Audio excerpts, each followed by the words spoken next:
সকাল থেকে রাজধানী সহ সারা দেশে মুষলধারে বৃষ্টি। ঢাকার চারপাশ যেন পানিতে ভাসছে। ব্যাপকভাবে বিঘ্নিত হচ্ছে সাধারণ মানুষের দৈনন্দিন স্বাভাবিক জীবন। দিনভর বৃষ্টিতে ডুবে রাজধানীর রাজপথ এখন যেন এক টুকরো নদী। চরম দুর্ভোগে শুধু নগরবাসী। তবে প্রাকৃতিক দুর্যোগের ঘোষণা দিয়ে রাজধানীর অধিকাংশ স্কুলের ক্লাস এবং পরীক্ষা স্থগিত করা হয়।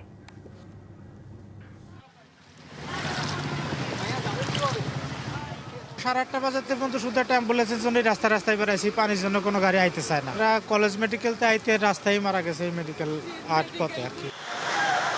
টানা কয়েক ঘন্টার বৃষ্টিতে রাজধানী রাজপথের শুধু যানবাহনের চাকাই থেমে যায়নি, থেমে গেছে একটি জীবন প্রদীপও। গাড়ি তো আর স্টার্ট হইতেছে না, আমার খেলনা তো এদিকে যাইতে হবে। আমরা দোকান খুলতে আসছি, আমাদের ব্যবসা বাণিজ্য একবার অবস্থা খারাপ, দোকানপাট বন্ধ করে বাসায় চলে যেতেছি। এই যে জলাবদ্ধ, মানুষ গাড়ি করে চালাইতে পারে না, কি একটা দুর্ভোগের মধ্যে পড়ে গেছি গাড়িটা নিয়ে। রাজধানী মিরপুর, ধানমন্ডি, কাউরান বাজার, মগবাজার, রামপুরা, গুলশান কিংবা পুরনো ঢাকা এলাকা ভেদে চিত্রটা প্রায় একই। প্রধান সড়ক থেকে শুরু করে অলিগলি, কোথাও হাঁটু পানি, কোথাও বা কোমর। সকালের ব্যস্ত সময়ে এই জলাবদ্ধতা নগরবাসীর জন্য ডেকে এনেছে চরম ভোগান্তি। বৃষ্টির কারণে নষ্ট হয়ে গেছে হুন্ডা, পানি ঢুকে। মিরপুরের মতো রাস্তার যদি এত বাজে অবস্থা হয় তাহলে আমরা কিভাবে সার্ভাইভ করব? ওই সাইড থেকে সামনে গেলে আরো প্রচন্ড পানি, অলমোস্ট আপনার কোমর পর্যন্ত পানি, আপনার 10 নম্বরের সাইডে।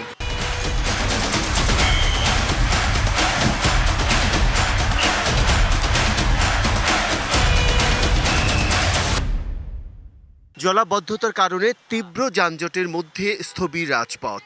গাড়ির হর্নের সঙ্গে ময়লা পানিতে জীবন ঝালাপালা। পানির নিচে খানাখন্দে এক একটি অদৃশ্য ফাঁদ। কোথাও বিকল হয়ে মাছ রাস্তায় দাঁড়িয়ে থাকা সিএনজি অটোরিকশা ও গণপরিবহনের তীব্র সংকটে সবচেয়ে বেশি বিপাকে পড়েন নারী ও শিশুরা। কাউন্টারে আসছিলাম ভাই, বাসায় মানুষ অসুস্থ, হসপিটালে ভর্তি, এখন আবার যাচ্ছি। 1200 টাকা রিক্সা ভাড়া দিয়ে আসছি, সিএনজি ভাড়া। বর্ষাকালে সবাই রাস্তা খোরাখুরি করে, শুকনো কালে হারা কি করে আমি জিনিসটা বুঝতে পারছি না। ভাড়া তো কম বেশি আছে, কিন্তু যাওয়া তো যায় না ওই দিক। মানুষের অবস্থা ভয়, মানুষ যদি না যাবে পারে মানুষকে ভাড়া দিব।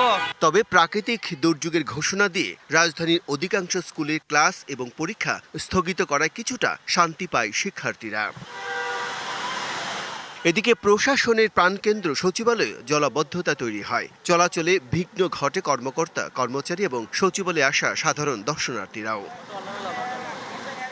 এদিকে আগামী 48 ঘন্টার মধ্যে বৃষ্টিপাত কমে আসবে এবং প্রকৃতির এই রূপে কিছুটা স্বস্তি ফিরে আসবে বলে জানিয়েছে আবহাওয়া অধিদপ্তর। ঢাকায় গত 24 ঘন্টায় রেকর্ড করা হয়েছে 97 মিলিমিটার এবং আজকে ভোর 6টা থেকে দুপুর 12টা পর্যন্ত ঢাকায় এই 6 ঘন্টা 82 মিলিমিটার বৃষ্টিপাত রেকর্ড করা হয়েছে। 48 ঘন্টা পরে বৃষ্টিপাতের তীব্রতা যেটা আছে সেটা কমে আসবে, তো বৃষ্টিপাত থাকবে। জলাবদ্ধতা দূর করে ঢাকাকে সচল রাখতে প্রয়োজন সমন্বিত ও দীর্ঘমেয়াদী মহাপরিকল্পনা, এমনটাই মনে করেন রাজধানীবাসী।